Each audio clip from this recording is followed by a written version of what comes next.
Hello, hello everyone. I feel like I haven't been here with you in so long. Welcome to Red Hoop Talk. You are watching our 70th episode here on YouTube, on Facebook, and from our live Repatriation Conference portal. So we're not doing Twitter today. Not too many Twitter people follow us all the time. But we have been doing our 7th annual Repatriation Conference over the last 3 weeks, starting November 1st. And this episode of Red Hoop Talk brings us full circle to finish and conclude our work in the Repatriation Conference. But I'm getting ahead of myself. Hello, my name is Shannon O'Loughlin. I'm a citizen of the Choctaw Nation of Oklahoma. I'm the CEO and attorney for the Association on American Indian Affairs, who brings you Red Hoop Talk, our native news and talk show. I hope everyone's doing well out there, and I'd love to see you chatting it up in the comments from Facebook, from YouTube, and I believe you can also do it from the conference portal. So please let me know you're out there, who you are, where you're coming from, and if you have any questions about repatriation or the Repatriation Conference that we've had over the last 3 weeks. Okay.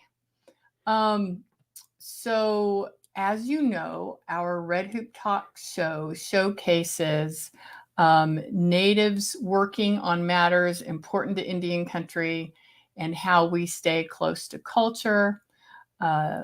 This week's episode, as I said, we're coming live from the Repatriation Conference. And we are bringing guests from our Repatriation Conference. 2 wonderful Tlingit women, GAIL DABULUZ and JUDY Ramos, are with us tonight, and we'll be kind of highlighting their work in Alaska on repatriation and also kind of digesting what happened at the Repatriation Conference over the last 3 weeks. But let me get started with what's been going on in the last 3 weeks or since we've been here on Red Hoop Talk. I'm going to share my screen, I hope. And hey, everyone, I see Lance in the chat. I hope there's more of you out there saying hello. I'm going to first, I want to talk to you a little bit more about our conference. And I want to thank all the sponsors that made the conference possible.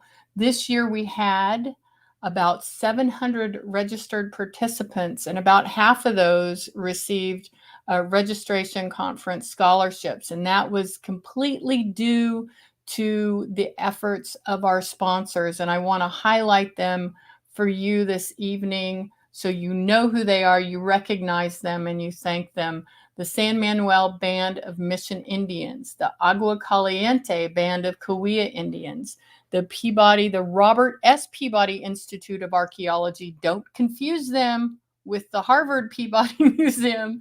The Robert S. Peabody Institute of Archaeology has done some wonderful work with tribes on repatriation matters. Native American Rights Fund, the Sault Ste. Marie Tribe of Chippewa Indians, the University of Denver College of Arts, Humanities, and Social Science. One of our favorite authors who's been on Red Hoop Talk before, Miss Angeline Booley, with her book, The Firekeeper's Daughter. Cultural Heritage Partners, which is a law firm. And by the way, they worked really hard. I hope you look for this in the news. Virginia's governor just signed an executive order yesterday requiring tribal consent on various state permitting that may affect tribal lands and sacred places and cultural heritage. So there's no other state in our nation that has that kind of law that requires tribal consent. So please be looking in the news for that. That's amazing, incredible news. That was a result of the work that Cultural Heritage Partners is doing with Virginia tribes. Cogstone and our friend Desiree Martinez, who's a wonderful NAGPRA consultant as well as is archaeologist from Cogstone. Let's see, we've got Judith Shapiro, who's from Big Fire Law. She's an attorney that's helped us with NAGPRA and other items, other matters. Hobbs, Strauss, Dean, and Walker, a firm that's been working with the Association on American Indian Affairs for decades.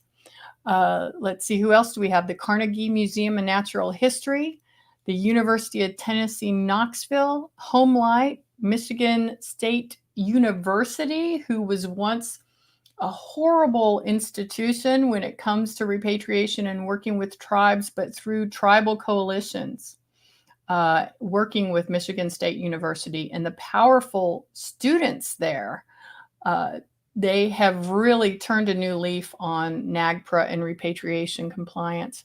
And last but not least, I do want to thank Jan Bernstein and Bernstein Associates, who are NAGPRA consultants. So that's something I have to say. I have to thank those sponsors who've been helping us so much over the last 3 weeks with our Repatriation Conference. But what else has been going on? Oh, the White House Tribal Nations Summit happened on the 15th and 16th. There's been a lot of news about it in Indian country, and there's this huge progress report. It's not that huge. It's 30 some odd pages. That's available online by PDF. Look for it.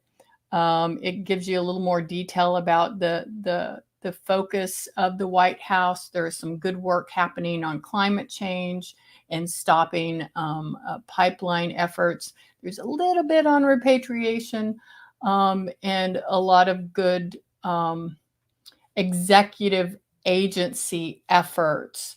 What we're hoping that the Tribal Nations Summit does is really create some institutional memory in the government so that we don't have to reinvent the wheel in every administration about why tribal consultation and diplomacy are so important. And just to put a finer point on that, you may have heard that Cheyenne River Sioux chairman Harold Fraser was really disappointed about how the White House Tribal Nations Summit went. Even with all the good work coming out of the Biden administration, it's really difficult to have diplomacy when you're doing this two-dimensional box discussions. So a lot of things that tribal leaders get an opportunity to talk about and discuss when we're face-to-face during those types of summits, like the ones we had during the Obama administration. They haven't been able to have those kind of communications with the White House during the summit this year because of the way it's being held virtually. So Harold Fraser, our hats are off to you. It's Cheyenne River Sioux Nation, making sure that the White House is treating tribes with the respect that they deserve.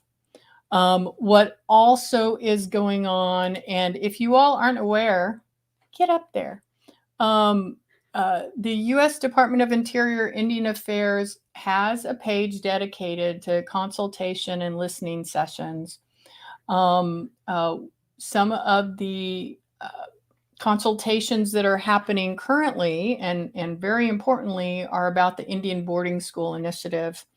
I am going to copy and paste this and put it in our chat to share.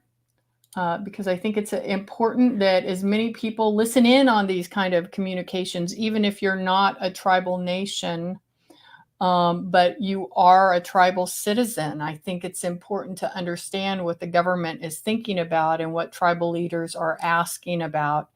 so that they're asking the questions you want to hear from your tribal leadership.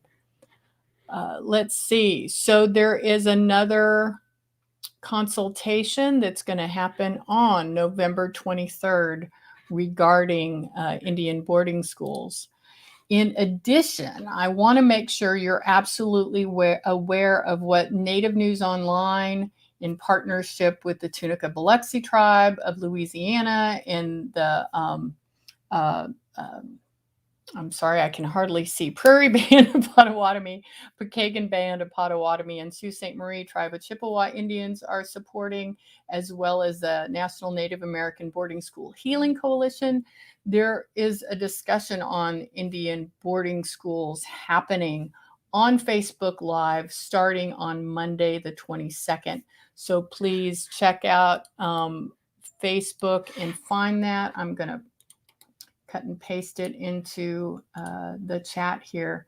And again, hey, show me some love. Let me know that you're out there. Let me know where you're from. I am coming to you live from the homelands of the Piscataway peoples near our beloved Washington, D.C.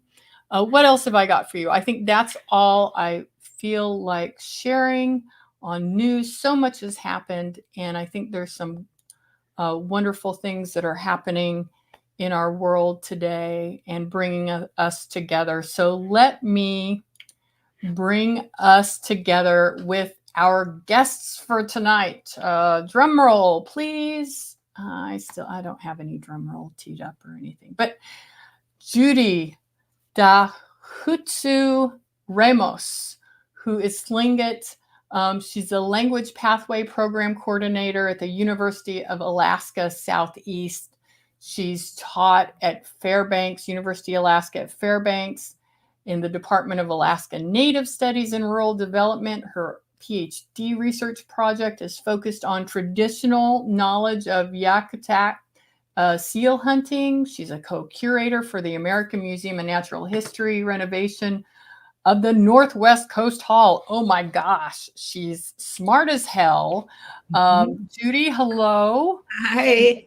And let me introduce your cohort, GAIL DABULUZ, who's also Tlingit, who's pursuing a PhD in Indigenous Studies at the University of Alaska Fairbanks with a concentration in Native American Graves Protection and Repatriation Act.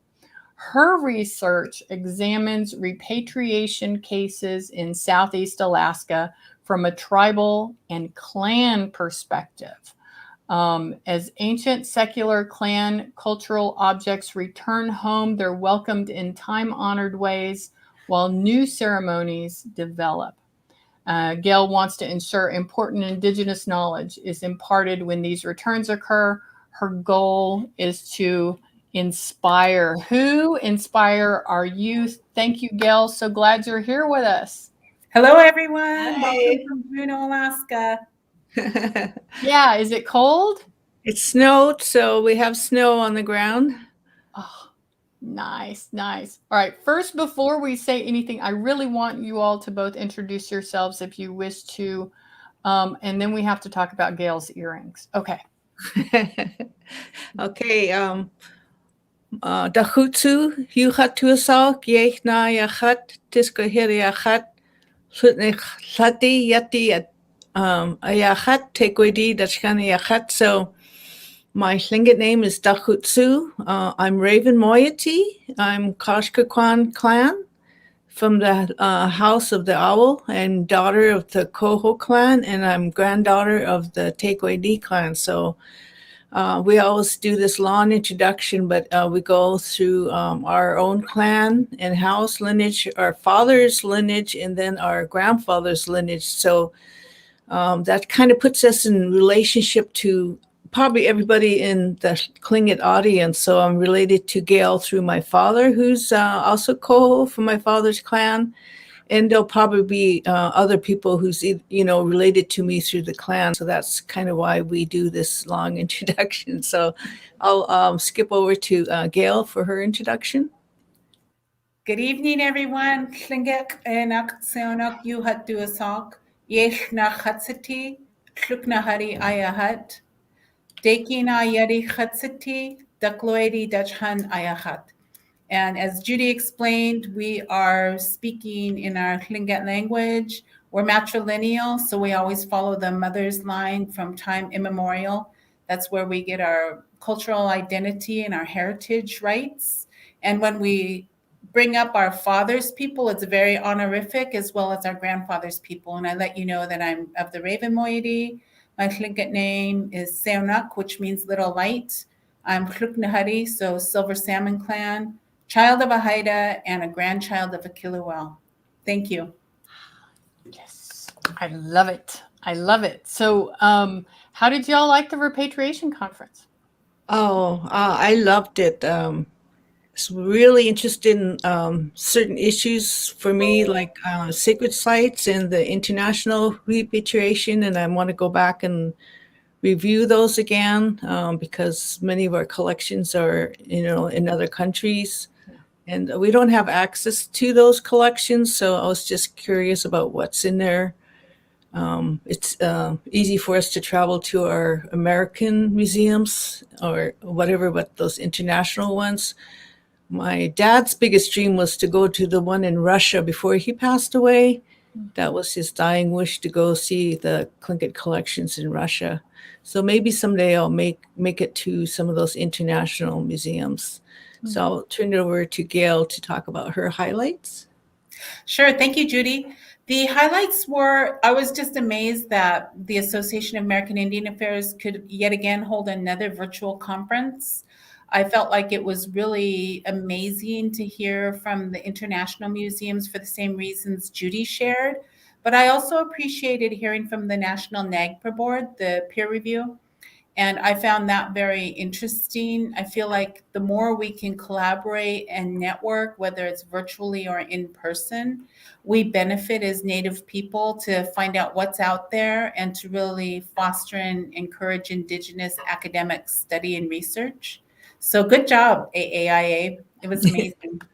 Yeah, and I really I should take this time to really thank, the handful of people that were backstage and preparing and making sure people were communicated with. I want to thank my staff, Colleen Medicine, who's program director. I want to thank Kim Smith, who's our public affairs and outreach coordinator. And then we had some amazing interns that were helping us as well. That was Teresa Owens and Kara Wind. We have another intern, Megan Duran, who is also working with us on the periphery to help us with some of our program work. So it's really just a handful of people there pulling everything together, and amazing panelists and speakers and others helping us. But okay, enough work. I stepped in the lounge in just one time, and I got some really cool connections. And people, when I showed interest in that, they have contacts maybe in Scotland or Ireland, and put me on their website. And so I think we're going to keep communicating with each other, to how we can kind of collaborate on those kind of things. So I think just the networking was really helpful for me. Good. Actually, I have one more item to add to that. I also wanted to say that another connection to Alaska is through the board membership of Al Ketzler. He's been on the board 30 some odd years, and I find that so inspirational. He's at the Baskin, and I really wanted to acknowledge that. Oh, thank you. I think he's in his 80s, and we have been working with Al. He helped the association. He helped set up the Tanana Chiefs Conference. I mean, he's done so much work for the association and for Alaska Native rights. So glad to have Al still hanging in, and he's got his stick poking me if I get out of line. But so I really want to get to know you both a little better, and I know you're both Tlingit, and for me, being from Oklahoma, Alaska and what that means to be indigenous to that place is really different. And I think for many of us in the lower 48, Alaska seems like a foreign land. So can you talk a little bit about who you are and where you come from? Well, just a little idea. I think we have 200 or 300 recognized tribes, Yeah. and I think we have only over 20 separate languages. So it's a very huge state and a lot of small communities of like 100 people. But the main hub of the state is Anchorage. The biggest city in Alaska is Anchorage, and it's over 300,000, I think. But we do have a lot of federal lands, a lot of parks, a lot of military bases. We have huge coastlines, but a very sparse population over this huge state. A lot of heavy, primary subsistence users. So it's a huge state, and I don't think anyone can travel and see every part of the state because it is so huge and it's very hard to get around the state. In our part of the state, it's mainly by float plane or boat. So there's only like a jet will take you into maybe Juneau and Ketchikan, but yeah, it's very isolated community. So maybe I'll turn it over to Gail to talk a little more. Sure. Thank you, Judy. So another thing that separates us differently from the lower 48 or the mainland, as we like to say, is we really rely on a mixed cash economy. So many of us work full-time jobs, and we also rely on hunting and fishing. We do a lot of that throughout the spring and the summer to prepare for the fall and winter. So in that regard, we're very traditional. We have, like Judy said, 229 federally recognized tribes, which is over half the nation's. And so it's just, if you travel to parts of the state, it would be like literally going to another country. Our topography is so different. We're lucky in Southeast Alaska. We're in a rainforest, and so that provides us a lot of abundance through our traditional harvesting. And so that's something that's really different from other tribes. And we have some places where all of the community speaks in their indigenous language, whether it's Yupik or Inupiaq or any of those other Athabascan dialects. And so it's really unique. It's fascinating. It's beautiful. It's inspiring. We would love to have all of you come up sometime and see the beauty and the abundance of our lands. I can't wait for my next trip there. I was just so enamored and I just wanted to explore, like I was in Anchorage, right? And I just started walking, and then I started thinking, oh, people have told me that they run into like moose and bear, and it's like I'm not quite sure that I know what to do. Yeah, my town's got a lot of brown bears that wander around, and people post on Facebook, oh, the bear's over in my neighborhood, or the bear's over in my neighborhood. So just to keep track of where the brown bears are in town. Yep. Yeah. It's absolutely beautiful, and I'm ready to have the Repatriation Conference out there. Let's do it. Come join us. We'll help. Absolutely. So how did you both get involved in NAGPRA work or repatriation work? So maybe I'll start. I was working for my tribe as an anthropologist, doing mainly subsistence and TEK research, and I came across this book called Tangible Visions, and it was mainly talked about shaman collections, and I would look at it, and it seems like every time almost every picture in there was a shaman mask from my village of Yakutat.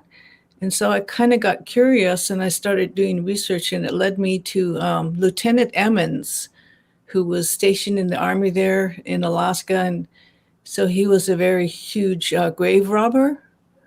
And so he was going around, robbing graves, and huge collections ended up in museums all over the country. And so I wrote a NAGPRA grant, and we went and visited the collections at the Burke Museum, Chicago, and the American Museum of Natural History, which has, just that one museum has over 100 items from the Emma's collection.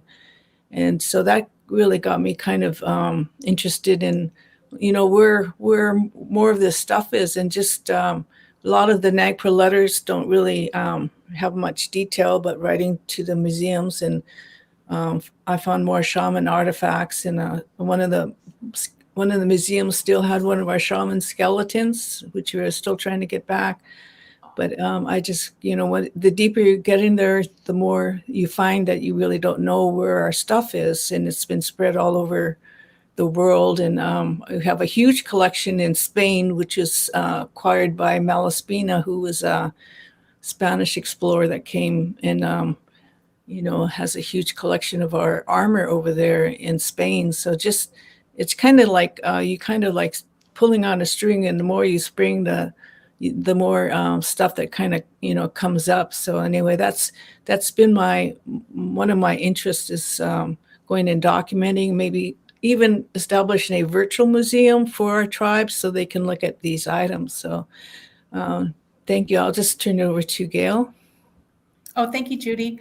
So I came about becoming familiar with NAGPRA actually through my older sister, Janice Jackson, and she's joined us from Ketchikan, Alaska. She and her husband, Richard. She was working for Totem Heritage in Ketchikan, which is part of the city and borough there, and she was able to go to a NAGPRA conference in Kodiak, and that was when the Alutiiq Museum was run by Sven Hawkinson, and he actually became Dr. Sven Hawkinson. And she told me about the conference, and they reviewed the NAGPRA policy and what it meant and the applications, and I was just fascinated. And I thought, wow, that would be just so amazing to be with a room of people that are so intelligent and so current on policies and what the implications could be to Native people. And then through time, you'd mentioned that we had been involved with the UAF, Alaska Native and Rural Development Studies. I knew immediately that I wanted to focus part of my graduate work on NAGPRA because it's just so compelling. And it's like you're peeling back a layer of onions. You just find more and more information on where our sacred objects are, whether they're in Europe or the United States. And it's just so compelling. And it makes you wonder what was really happening at that time when our items were taken away from our homelands. Well, you just have to look through history and see that there were always people that were trying to discover America and to conquer America. And they were able to do so because we had a lot of infectious diseases that were occurring that decimated our villages. So, when you just look at it from a historical perspective and compare it with some of the oral histories that our elders have shared with us, it just is so fascinating. I don't think you could ever run out of ideas or things to talk about when it comes to NAGPRA. And, Judy and I are both involved with cultural practices within our tribes and our clans. And so it's always a topic that comes up because we use these cultural objects that are oftentimes in museums in ceremony, in secular ceremony. So it's really an all-encompassing topic and issue that impacts us.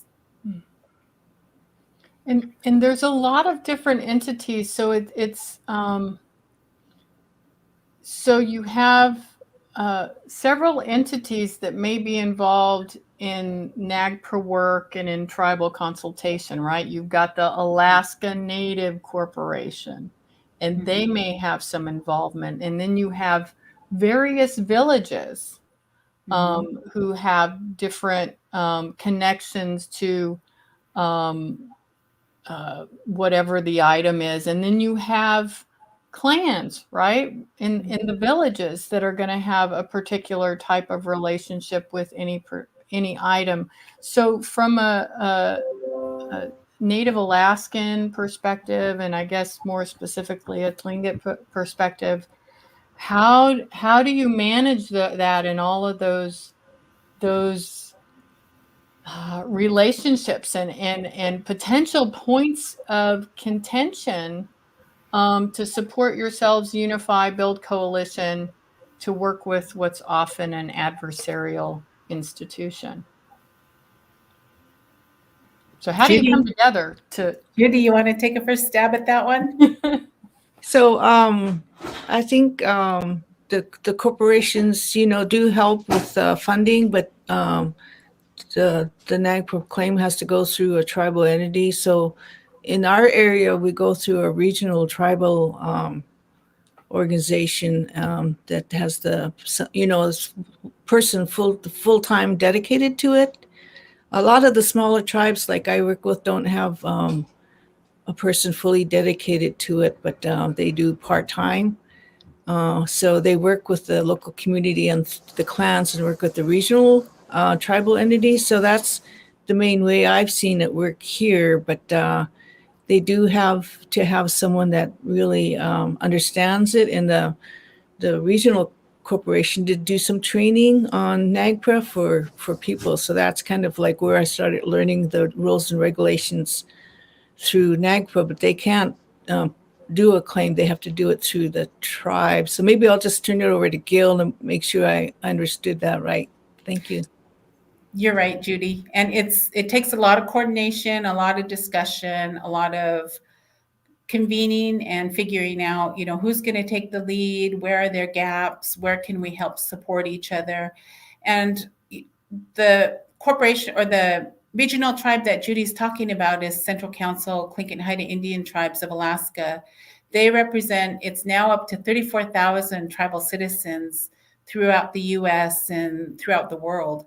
And so they've done a really phenomenal job in having many of our precious items returned. I believe it's up to 149 cultural objects that have come back through NAGPRA, through repatriation. And so it's really inspirational. They've also done some training to help smaller tribes in the recent past and coming up with certain policies and use and loan agreements. And so it's interesting because we're all connected, right? And so if you actually look at the federal law of NAGPRA, there's nothing that says that it needs to go back to clans, but yet that's what our regional tribe is doing. So they're going above and beyond the letter of the law. And I find that so inspiring. So it's just incredible. So you don't find too many institutions who don't want to work with the clan, or are confused about how they should work with you? Do you get any pushback from the institutions?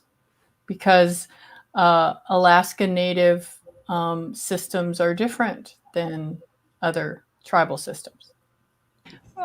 So museums do sometimes get confused. I don't think we're confused, but because clans can be in multiple towns, like, you can have clans in like Sitka and another town. Museums don't understand that clans can be in more than one place. So, when a person comes up from one clan and then they're from another city, which is another tribal entity, it does get confusing for museums. I don't think we're confused, but I think museums do get confused about the way our clan system works. And so maybe I'll see if Gail has, some thought on that or examples. Sure. Thank you, Judy. So I think, our regional tribe Central Council has done such a good job in creating a model for effective repatriation, and some of their program hallmarks are, of course, collaborating with museums and having long-term professional relationships with them. And they've really done a good job of fostering that. It's taken time and effort. And I do believe that there are different responses based upon what museum you're working with. And so, like Judy says, I would concur that we're not confused. We know which way to go and how to navigate within our own organizations. It's just a matter of conveying that to museums and their staff. It's our, clan system and our tribal framework is highly sophisticated, and it takes time and effort to explain that and how we function within each other. There's a lot of dualism there. We talked about the Moiety system. There's eagles and there are ravens, and there's subclans underneath that. And we need each other.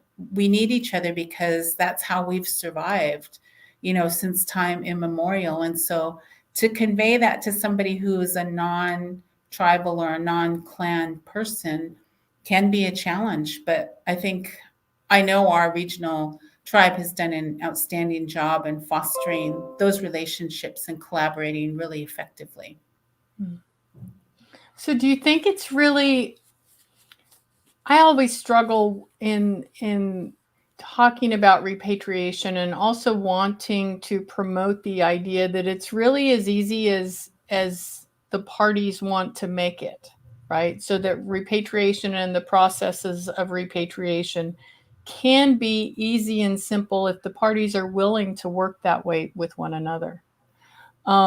So do you feel like that the institutions are relying and depending on you all to be the experts and know who you are, or do they often delay and complicate the process themselves because they're not willing to trust you or who you say you are and how you all do things? Because maybe they have an academic understanding of what they think is supposed to happen, or are just using it as a way to complicate or delay matters. I mean, I guess I'm asking, are you able to conduct repatriations in a simple and effective way that's efficient, or is it really a big whoop? Yeah, my experience is you really have to work hard to make your case, and do all the research and get everyone involved on your side, because they're not just going to take your word for it. But maybe I'll just ask Gail if that's been her experience. I would agree. I would agree with that. And I think you have really different systems of understanding, right? Because there's the institute that houses many of our cultural objects, tribal cultural objects, and they have ownership of that. They have actual physical ownership of those objects, and then there's the attachments to them. And so I sometimes feel like they just don't understand what our idea of ownership is. Ours is clan-based, tribal-based, and those are two different philosophies, two different ways of being, two different epistemologies. And so how do you reconcile those? It takes a lot of time and effort to convey the importance of these items to the museum staff, because they have it in their possession and they have a lot of pride. And let's face it, they've handled those pieces for hundreds of years and kept them oftentimes in pristine condition. And then you have tribes that want to have them returned to their ancestral homelands. So there's a lot of, I think, just different understandings of property and how objects can be returned to tribes and clans. And so, again, just takes time and effort. It's not an easy process. I think within NAGPRA itself, there's a huge administrative lift when you have any claims you're considering to submit. It's, it's not easy at all. Mm-hmm. Yeah, and I also think the practice of NAGPRA has been kind of messed up by institutions who have overcomplicated the process, who are asking for more than what they should be asking for. Because this is supposed to be a simple administrative process to find a connection. Not to do a research project, not to find scientific perfection, but to simply find a connection with an item and its home and return.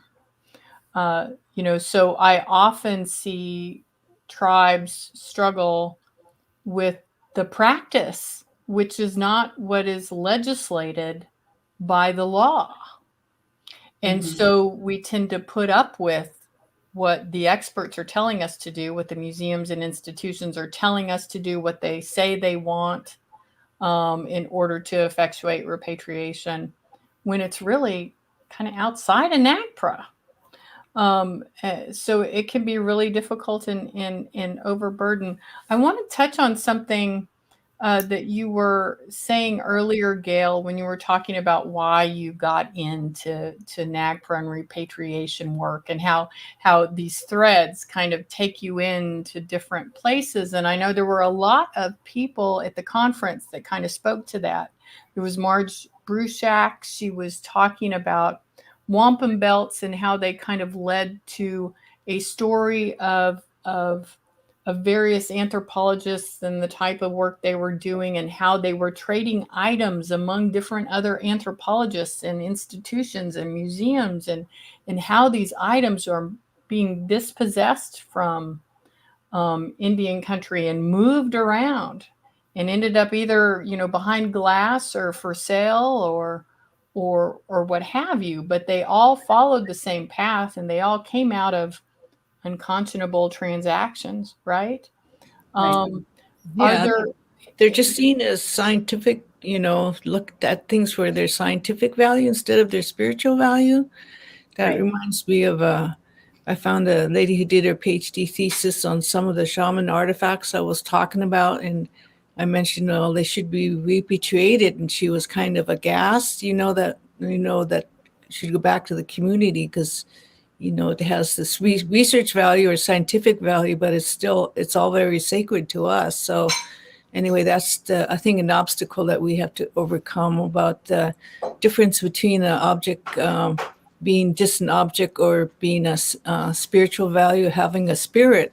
And I think I did a lecture for Princeton Museum on it's not an object to us, it has a spiritual being, and it's not an object. So I think a difference of worldview has to be talked about when we're talking about these things.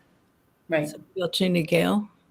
Sure. And I'm glad that you brought that up, Shannon and Judy. And when we had presented on the 8th, we talked about the Tlingit spiritual worldview. And I'll share that with the people that are participating today. So our Tlingit epistemology, we focus on the human cosmological cycling. And we acknowledge that when a clan member passes away, their spirit will experience a rebirth in a new clan member. And that's a total foreign concept to people that are working with collections. And, we're looking at it as our ancestors' possessions versus a cultural object. And so there's a real big difference in worldview, like Judy had mentioned. And we also have talked about how dreams and visions and predictions of our shaman, they make the living aware of the return of the spirit through a new clan member's rebirth. And there's an obligation of us, the living, toward that spirit, and to engage ritually appropriate actions to ensure their return. So that's on a whole different realm from an academic or a research approach or somebody, who is in charge of the physical objects that are in collections. And so, if we can't make those connections on some level, then the repatriation itself is going to be very difficult. So how do you do that? I mean, other than just sharing this knowledge, which oftentimes, again, it's still your traditional knowledge. It's your knowledge. It's not like you are giving it to them so that they can have it and use it.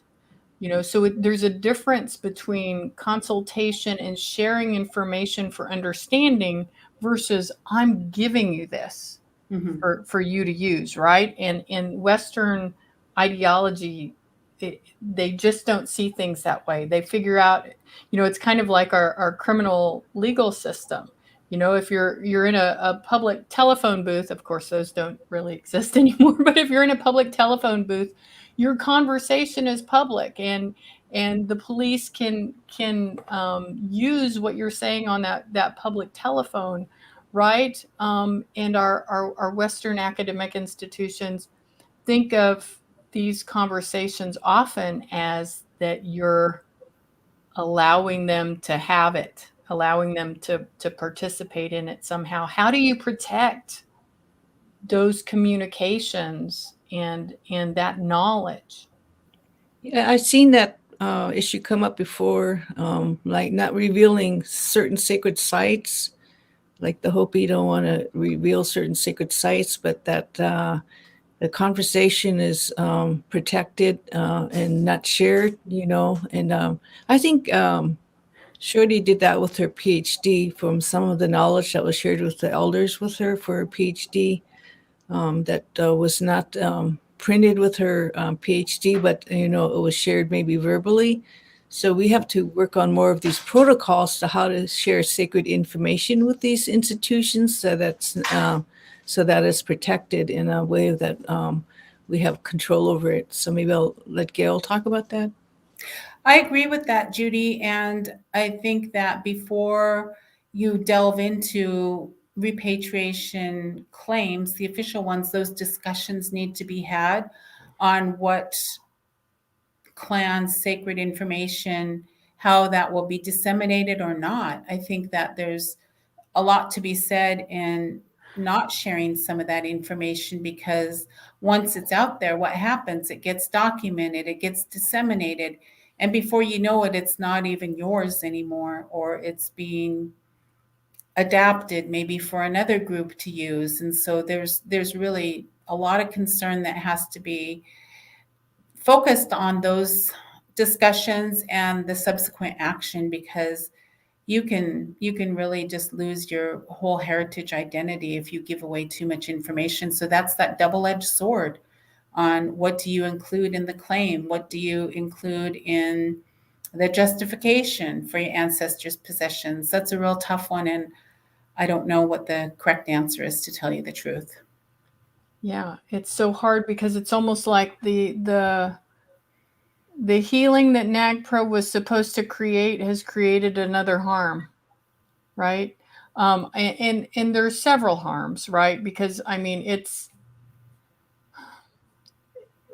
not easy to bring home, our ancestors and these items that have been in shelves, because we see them as living things that have been starved and lack nourishment. So we have to bring them back and heal them as well as ourselves. Mm-hmm.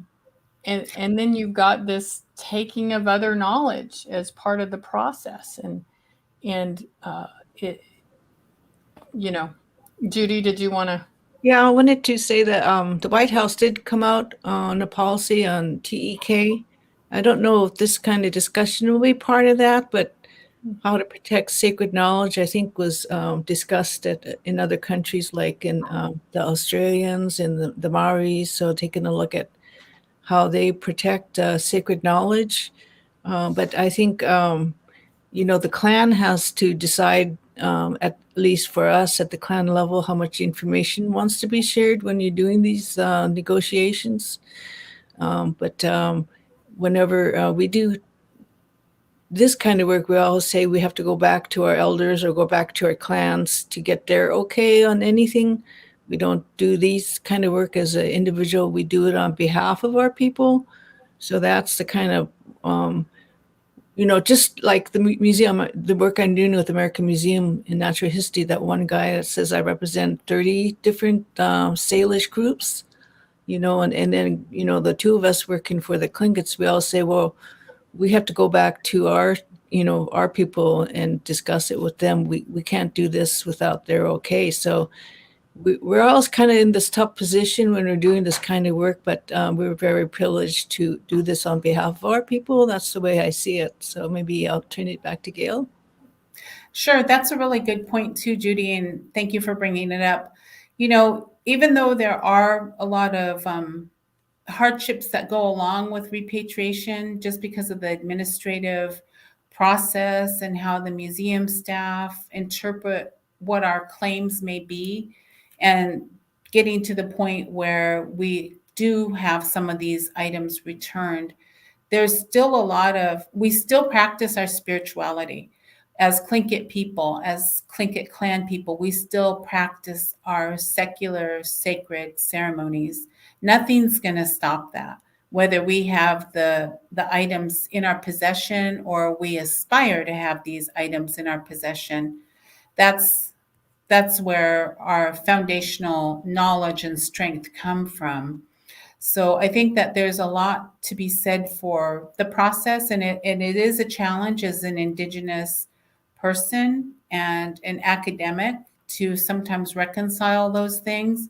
But when our ancestors' possessions return to us, we oftentimes receive them in our traditional ways, but we also have new traditions that develop. And I think that's something that really helps sustain us spiritually. So there are some, there's some really good positives that come from it too. And I actually think in this conversation today, we would be remiss if we didn't acknowledge Dr. Gordon Puller, who's Aleut, and he actually was able to have human remains returned to Kodiak Island even before the National NAGPRA law was in effect. And that was as the result of a physical scientist who was there on the Kodiak Island for many years. And as Judy had talked about earlier, basically a grave robber. And he was able to have his ancestors' human remains returned home, and then they would receive them and reintern them. And so that's a really powerful statement, right? A powerful Indigenous statement. And if you look at Kodiak Island and the Alutiiq Museum, they're doing phenomenal things. They're doing culture camps, and they're doing a lot of archaeological work that they're training their young people in those physical sciences while combining their cultural practices. Those are pretty phenomenal things. And so, the way we prepare ourselves in doing this work is equally as important as doing the work itself. Yeah, absolutely. There's some great information in the comments. Let me see if I can pull some. Janice Jackson, that's Janet. If you're nasty, what is that? I'm thinking of Janet Jackson. Anyway, hi Janice. GAIL DABULUZ, you did an amazing presentation with really great information, and Judy too. It was wonderful to watch and listen, and she's talking about your presentation as part of our Repatriation Conference. We love having you both talk about what's going on in Alaska and the work that you've been doing. And then there's still, we still have to deal with this issue too. Della Cheney is saying, aloha, GAIL, love your earrings. We didn't talk about it at the beginning, so I think we need to go back to that. So let's talk about these earrings real quick, GAIL. And yes, and yours too, Judy. Mine's a little basket hat. Oh wow! And GAIL has wonderful earrings all the time. Those are pretty, Judy. I like those. Who wove them? Those are spruce root. Beautiful. I don't know. It was I inherited this from my mom's collection when she passed away. So I don't know whose it was. Pretty. These earrings were made by an Athabascan artist, and she's from the interior of Alaska. Her name is Renee Bell, and I follow her on Instagram, and I'm a really reliable customer. So thank you for the compliments. Yeah, I mean, they're awesome, and they match your glasses. Yeah. So what do you all, when you're not working on these important issues and trying to get your doctorate or getting your doctorate and all that stuff, what do you all do? What is interesting? Right now I'm in a sea otter class. So you have to prove you're 1/4 Alaska Native to handle sea otter. And so last night we stretched the hides, and then we're going to start cutting the sea otter up for whatever project we want. And I think I want to do a trapper hat.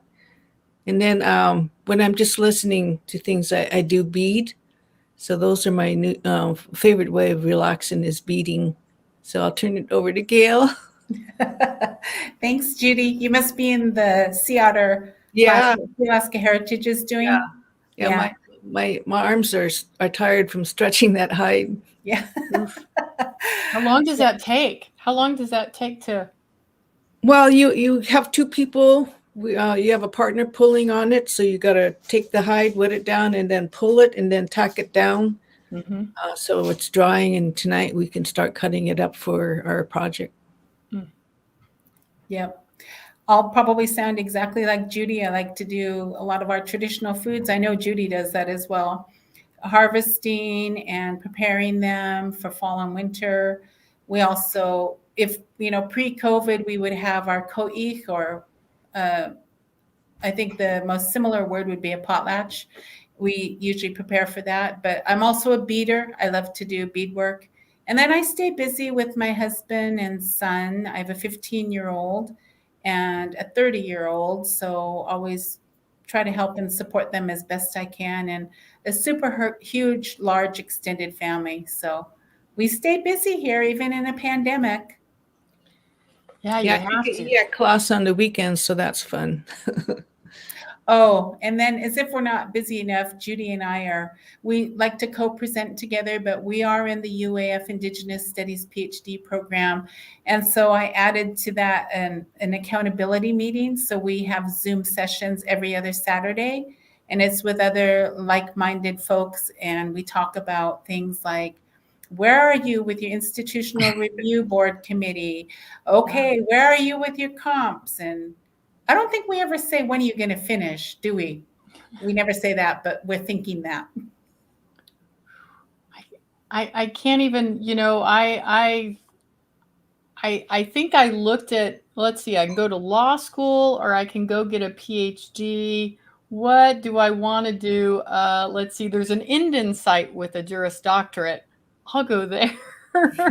I was worried that my own lack of organizing and I like bright and shiny things, so I'm good at, it's like, oh well, what's there? And so having to create a piece that is focused and driven, I don't think I could have ever written a dissertation.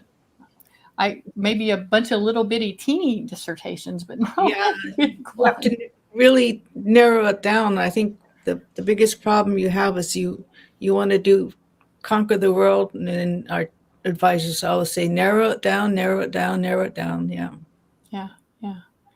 Well, anything, I know that we have some time limitations for us tonight because Judy and Gail need to move on. It's only, what time is it out there? 1 o'clock? Almost 2. Almost 2 o'clock. So they're still in the middle of their afternoon and not able to totally relax on a Friday evening yet. So I know that you all have to go, but I want to give you a moment to share with us if there was anything special that came from the conference or anything special that you'd like to share with us to help us close out tonight. So we did the success one, and it was really good to go back and look at a lot of these communities that we talked about were the communities that were bombed by the U.S. Navy. And so when these items came back to them, it had so much more meaning. And one of the communities haven't had a potlatch for like 40 years. And they had, when these items came back to them, it had so much meaning. So it is so powerful, and very emotional for these communities when the items do come back to them. It has so much meaning over and above just the items coming back. So I think that that was my biggest lesson I learned from our research that we did for our presentation. So I'll turn it over to Gail. Okay, thank you, Judy. I would agree with that. I think that anytime we can network with like-minded people, that are doing similar work. It really offers you some foundational knowledge and the sustenance to continue on, because, you know, being in a PhD program, especially ours, it's distance delivery. We already finished our coursework and now we're just drilling down to doing the comps and the dissertation. It can be pretty lonely work. And, you know, we're trying to get out of this pandemic. So any way that you can make those human connections and the fact that they're tribally based is really a huge advantage, I think. And so it really just offers us the encouragement to continue on. And I made some new connections through this conference. I'm just so amazed that you were successfully able to do it virtually. And that really just is so incredible. So thank you for all of the hard work that you folks do. And I know you're coming up on the 100th year. That's just incredible, Shannon. Yes, I'm getting old. 100 years old. Yeah, we're celebrating our 99th year this year, and we're going to be having our 99th annual membership meeting and a cultural event, which will be coming from the Eastern Band of Cherokee Nation on December 4th. So if you're a member of the Association on American Indian Affairs, you're going to be getting some communication about that if you haven't already. And then we'll be showing on Facebook Live the cultural event from Eastern Band of Cherokee Indians on December 4th. So it should be a great celebration of our 99th year. I have to say, let's see, Della. Mm-hmm. Thank you, Della. One of our well-known weavers. Mm-hmm. Thank you, Della. Yep. Oh, can you please? I didn't want to butcher it. Oh, sure. So what she said is hau'a, which is the Haida language saying thank you, and then gunorchish, which is also thank you in Tlingit. Oh, very yeah. cool. And the other person who left the message, that was my sister Janice Jackson. Oh, yeah, she had the profile picture where she looked like a movie star. Yes, she does. Yes, she does. That's wonderful. Well, it's been such a pleasure to have you all participate in our 70th episode of Red Hoop Talk. I'm so glad that you've stuck around with us and been a part of the Repatriation Conference for as long as you have. And I know we'll see you before next year. And whoops, I'm dropping things in my office here. But so grateful to have you, and I'll let you get on with your day as I close up here on the show. So thank you, Yakoki, very much for participating. Good night. So that was wonderful. Thank you so much, Judy and Gail, for another episode of Red Hoop Talk. But y'all aren't done with me yet. I still have to plug one more thing. So let me see if I can pull it up here. If you didn't notice here, let me see if I can show you. This is our special edition 7th annual Repatriation Conference t-shirt. And if you haven't got yours, you have to get yours. Let me share a screen because I think it's going to be too difficult for me to turn around and show you the back of the shirt. On the back of the shirt is our declaration for everything back: sacred items back, sovereignty back, ancestors back, ceremony back, language back, children back, culture back, land back. So this is our everything back special edition Repatriation Conference shirt. It is available on our website for a very low price, a very reasonable price, and it helps to fundraise for our programs at the Association on American Indian Affairs. It was created by Christian Bigwater, who's Navajo. He created the Repatriation Conference design, as well as our friends at Oxdocs Clothing, who is doing the distribution and helped us pull everything together for this shirt. And as you see on the sleeve, we've got a little, we've got the association's logo on it too. So it's a really cool shirt.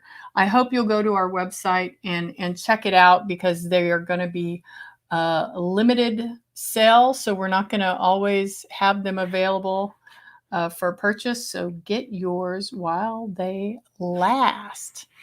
So we've made it through another edition of Red Hoop Talk. I appreciate all of you watching live, and those of you who will listen and watch streaming soon.